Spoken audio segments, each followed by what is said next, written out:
faɗi da turanci tsohon gwamnan jihar Zamfara Dr. Abdulaziz Yari ya ƙudurta ya ba da gurbin karatu ga 'yan jihar Zamfara guda 700,000 daga nan jihar.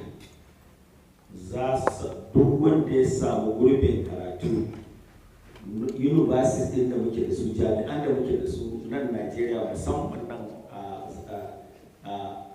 Northwest, waɗanda universities da muke da su, to in ka ci jam kuma ka samu admission kuma wannan kwamiti ya tabbatar da kai mabukaci ne, ba ina tabbatar muku da cewa wannan kwamiti ba zai bari waɗanda ke da hali su an shi waɗannan gurabu ba. Za mu tabbatar da cewa waɗanda za a ba waɗannan gurabu waɗanda mun kai imani ne cewa lalle ba su iya kai 'ya'yansu makaranta, to su ne za mu ba. To idan aka ba da wannan, kamar yadda na faɗi cewa su 700,000 ɗin nan duka cikin jihar da za a girka da su, kuma za a biya masu kuɗin makaranta. Kamar yadda kowa ya sani, in ka shiga jami'a za a ce ka biya kuɗin makaranta, to zai biya masu kuɗin makaranta tun daga ranar da suka shiga har ranar da suka kare. Sannan zai biya masu kuɗin accommodation, wurin kwana har lokacin da suka kare. Sannan zai sai masu kayan koyon aiki, musamman akwai karance-karance waɗanda ke buƙatar kayayyaki, kamar masu karatun engineering, masu karatun law da masu karatun likitanci. Waɗannan an sani akwai yaran mu da yawa waɗanda ke so su yi irin wannan karatu, suna da wannan hazaƙa, amma saboda tunanin ba su iya sayan wannan kayan kuma ba su iya shiga makaranta, sai da zama su yi saboda haka zai sai masu kayan aiki. Sannan duk wata, duk waɗanda aka ɗauka su 1,700 ɗin nan, duk wata zai cire masu wani abu wanda zai ba su na cin abinci har lokacin da suka kare makaranta. Wannan shi ne ƙudurin da ya yi, kuma kamar yadda faɗa muku, waɗannan su ne 'yan kwamiti. Yadda dai kuma ga sunan kun san gwargwado duk abin da suke yi sun yi a rayuwarsu. Lokaci ne nasu da ya kamata su biya al'umma ko kuma su biya jiha taimakon da suka yi masu da wuraren da Allah ya kai su. Kuma kun gane su da guda in mun yi ta ma za mu yi group photograph tare da su don ku gada mai duniya. Duk wanda a cikin wannan ya yi alkawari za a tsaya wannan al'amari tsakani da Allah. Ba za mu ɗauki waɗannan gurabu ba waɗanda mun kasa suna da hali. Za mu tabbatar da cewa waɗannan da za a ba wannan abubuwa waɗanda suke da bukata. Saboda haka muna roƙon ku ƙara taya mu da addu'a, kuma ku ƙara taya mu da yin propaganda na wannan abu. Waɗannan mutum 700,000, kowace ƙaramar hukuma za a tabbatar da cewa an ɗauko mutum 100. Ba cewa za a ajiye gurbin wuri guda kawai, kila local government guda tana iya cire su, ba haka ba ne, an raba. Shi da yake ɗan majalisa ne na dattawa da ke wakiltar Zamfara ta Yamma, daga cikin ƙananan hukumomin Zamfara ta Yamma guda 6, kowace local government za a baki gurbi 150, kowane local government 6. Su kuma local government 8 na Zamfara Central da Zamfara North, kowace ƙaramar hukuma za a baki gurbi na mutum 100. Idan ka haɗa wannan zuwa su baka 1,700. Saboda haka muna fatar Allah Ubangiji ya sa a dace. Mun kawo kuma coordinatoci waɗanda za su yi mana waɗannan ayyuka a cikin local government, kamar haka: injiniya Babangida Abdullahi Gusau shi ne coordinator na Gusau local government. Sannan honorable Hussaini Liman Alhaji, kuma liman yanzu, shi ne sakataren wannan kwamiti. Saboda a ƙaramar hukumar mulki ta Gusau, su waɗannan bayan Allah su za su ba da wannan fom a wannan wuri, kuma su za su duba cancanta waɗannan mutane kamin su kai ga screening committee, wanda shi kuma zai duba cancanta waɗannan mutane. Idan screening committee ya yarda waɗannan mutane lalle mabukata ne, to sannan zai kawo ga wannan babban committee, shi kuma shi zai duba ya tantance ya amince, sannan a rattaba su da cewa sun cancanta ba su wannan scholarship. Sai ƙauran namo da Sanata Tijjani Kaura shi ne coordinator na Kaura na Board Local Government. Saboda haka wanda zai zuwa Kaura ni zai je in duba shi ba mai dada mu sake ta can a je a yi abin da tun da mu mai rantsuwa to mu muke so mu diba a mu tabbatar da cewa abin da an kai wanda ya kamata a yi. Shinkafi Local Government Sanata Tijjani Kaura ni zan kula da Shinkafi Local Government saboda daga cikin kwamitin babu wani daga Shinkafi, saboda haka sai kwamiti ya yarda da duba na Kaura na Moda da na Shinkafi Local Government. Sai Talata Mafura Local Government Professor Tukur Adamu shi ne coordinator na Talata Mafura Local Government. Anka Alhaji Yusuf Yari Talata Mafura shi ne na Anka Local Government. Sai Bakura Local Government shi ne Dr. Malam Abdullahi Maharazu shi ne na Talata Mafura Local Government. Sai Maradun Alhaji Abubakar Ramadani, Alhaji Abubakar Ramadani Maradun shi ne na coordinator na Maradun. Sai Gobe Barista Muhammad Sani Takuri tsohon Antoni Jara da jihar Zamfara ga ya can farkusa. Sai Bukwim Honorable Umaru Jebu tsohon kwamishinan masu labarai kuma tsohon sakataren karfe kuma. Sai Bungudu Dr. Mansur Bello ga shi nan shi ma kun sani malamin makaranta ne, lecturer ne. Very young doctor ba zai bari a yi bugu ba. Sai Tsafe Dr. Aminu da Dr. Aminu Muhammad Lawal an san Zamfara cycle ne ba gwada ciki. Sai birnin magaji wani rawar ɗan mara birnin magaji shi ma an sani in an ka fito da rashin gaskiya za a yi maku tarihi ya faɗa maku yadda waɗanda rashin gaskiya son kare. Sai Zulmi Local Government shi ne Alhaji Ibrahim ɗan Maliki, kun san da Zulmi da gidan goga da muradun da abu guda ne, saboda haka shi zai kula da wannan. Sai na ƙarshe Umaru Local Government Professor Shahashu Mufara shi ne kuma sakataren wannan kwamiti kuma shi zai kula da Talata Mafura Local Government. Umaru Local Government. So wannan shi ne coordinatocin da aka kafa na kowace Local Government, su muka tsara su je kowace Local Government su yi tsaye su tabbatar da cewa an yi abin da ya kamata a kamar yadda shi kashi yake bukata. Na biyu ko na uku, wannan gidan wanda da yake ofishin jam'iyya shi zai zama secretariat na wannan aiki da za a yi, domin za a kawo cikakken secretariat. Ba abu ne wanda za a yi bisa ga iska ba, in mun kai mitin mun kawace ba sai yadda za a tasar ba. Nan ne secretariat za a kawo ma'aikatu da komi da komi, da kowane lokaci mun san mutum nawa a ɗan Fodiyo University wanda muka ba su scholarship. Daga nan in kana da matsala kai wanda aka ba su scholarship ba gidana za ka ko gidan wani member ba, za ka zo ofis. Akwai ma'aikata da za mu doka wanda za su kula da duk tabbai da za ka zo da ita ko matsala. Sannan ko muna da ma'aikata waɗanda za su monitor duk abin da ke faruwa ga duk university ɗin da mun ka tura mutane. Saboda haka wannan gidan ya zama secretariat ta AA Yari Scholarship Initiative. Akalla in the next 7 or 6 years da wannan batch za su kare. Abun hikima ciki shine idan aka ɗauka bana aka ɗauki wannan number, bai ce baɗi za a ɗauka ba don kada abun kamar yadda aka wasu wurare abun ya zama ya muci. Waɗannan su ne za a ci gaba da su sai sun gama gaba ɗaya. In Allah ya sa da yawanci rai da hali kuma sai ya ƙara ba da dama a ƙara ɗauko su. Amma ya aka ɗauki waɗannan sai su kare.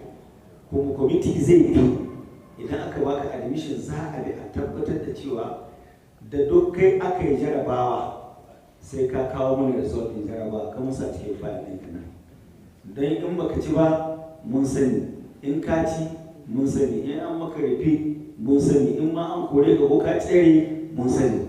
Saboda haka za mu yi kifin record kamar yadda kamata a wannan wuri insha Allah.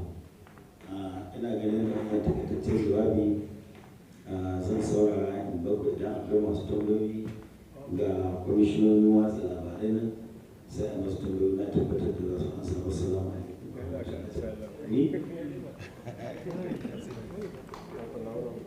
In that university the stipend din ake nashi will stop. Sannan criteria ai bayyananna ce.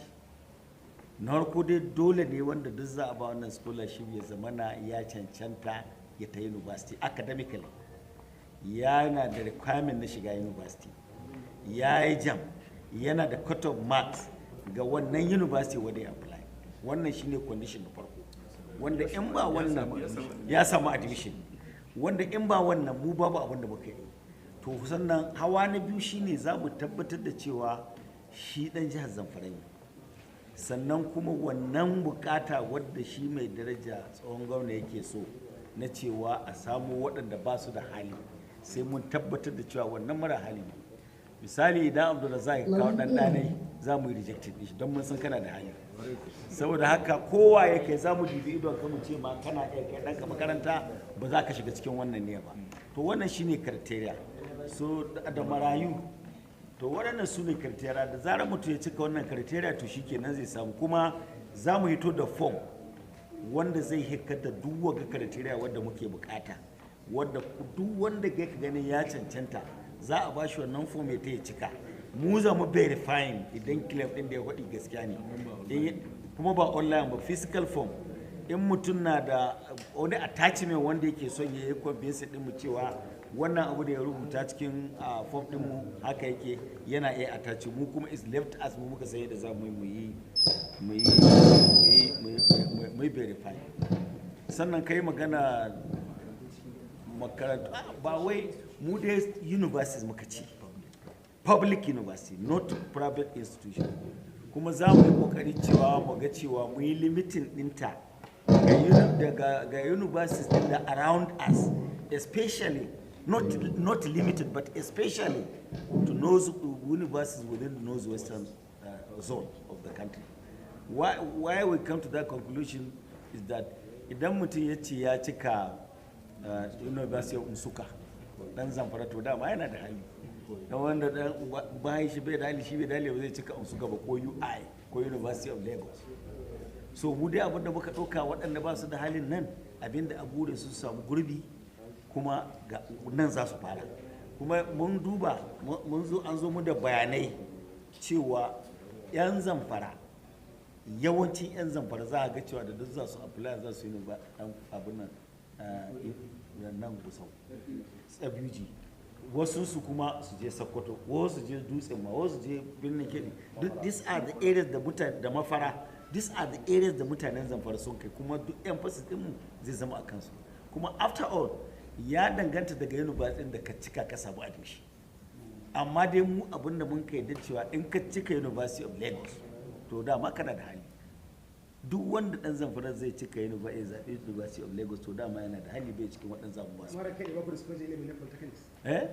Ba a discourage mutane ga ilimin polytechnics. Akwai tambayar da kamar ya wannan, these are your questions. Sai representative na channels ya ce yana tambayar mode of selection. Okay, the reporter of channels wants to know about our mode of selection. I think the mode of selection is just what I have described now. First of all, you have to have admission. You have to have all the requirements to have admission letter before we can talk to you. But if there is any way that we can help you to get admission, we will still do that if there is any way. But you are only our prospective candidate if you are admitted into the university. Then we now make sure that you also fulfill our requirement that you are a needy person. You need such assistance. Then that is the model. Then the next thing is we have various stages of selection. First of all, the coordinator of the local government will make sure that his selection is based on those that fulfill such criteria or such conditions. Then that will move to a subcommittee we have already put in place, a subcommittee that will look at the submission from the local government. Then the main committee, as we are sitting here, all of us will sit down to make final selection of those prospective beneficiaries. I don't know whether I have made sense. Was that my explanation? The mode of applications.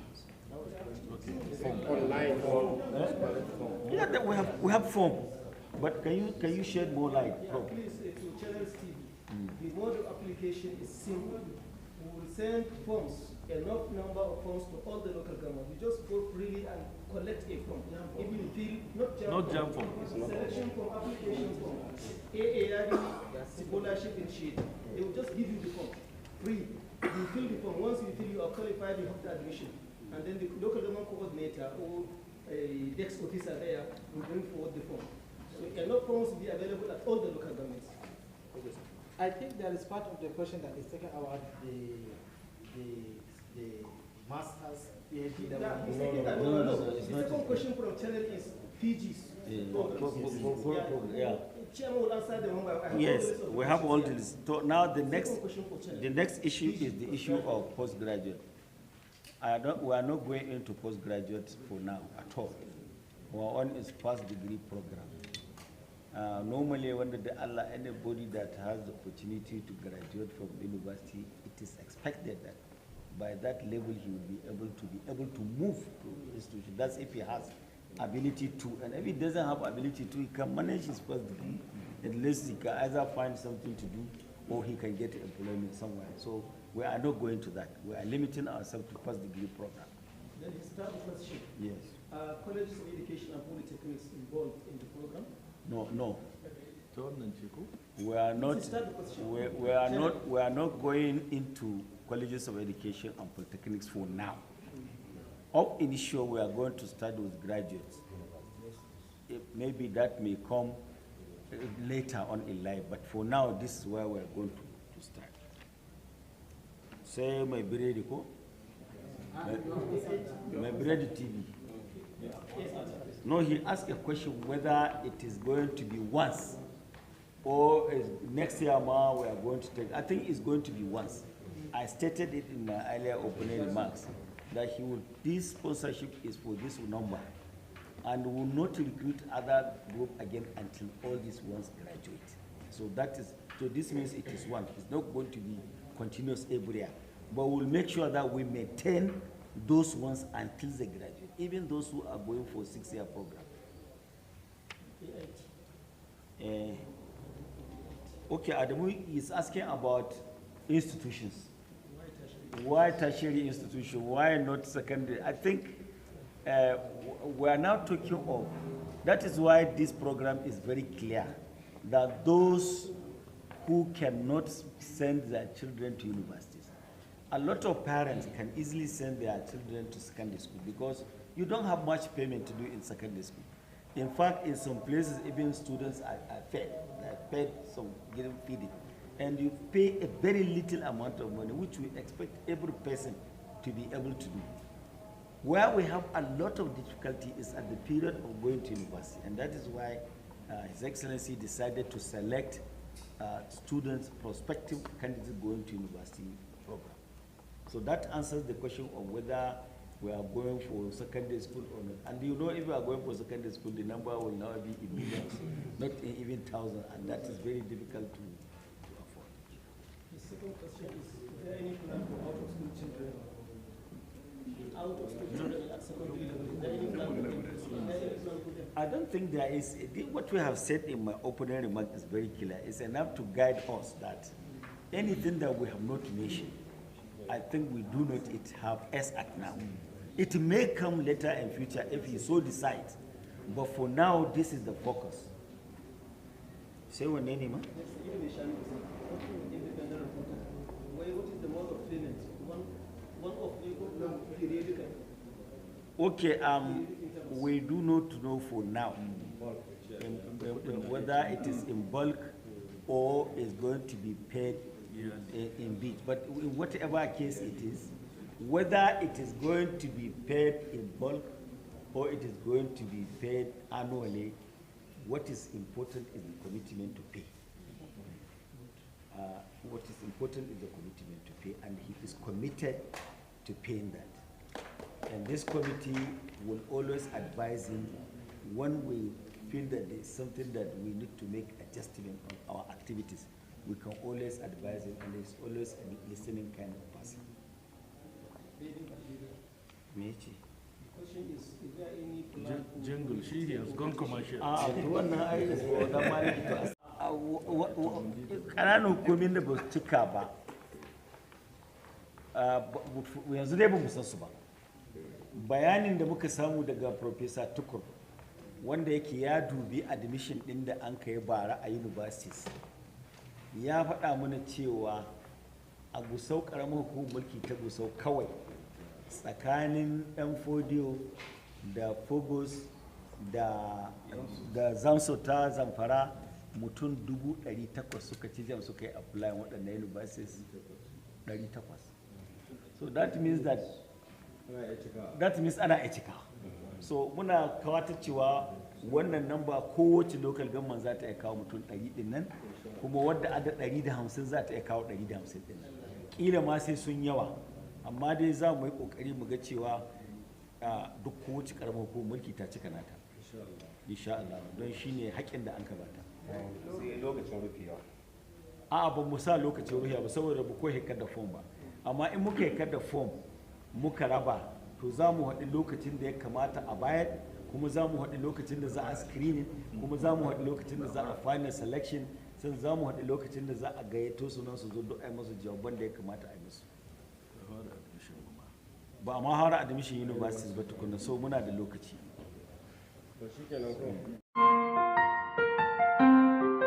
Ga mai biredi TV, mai biredi TV, ga mai biredi TV, faɗakarwa nishaɗi, sai mai biredi TV. Gagara gasa online TV, mai biredi TV, gidan TV mai faɗakarwa, tare da nishaɗantarwa.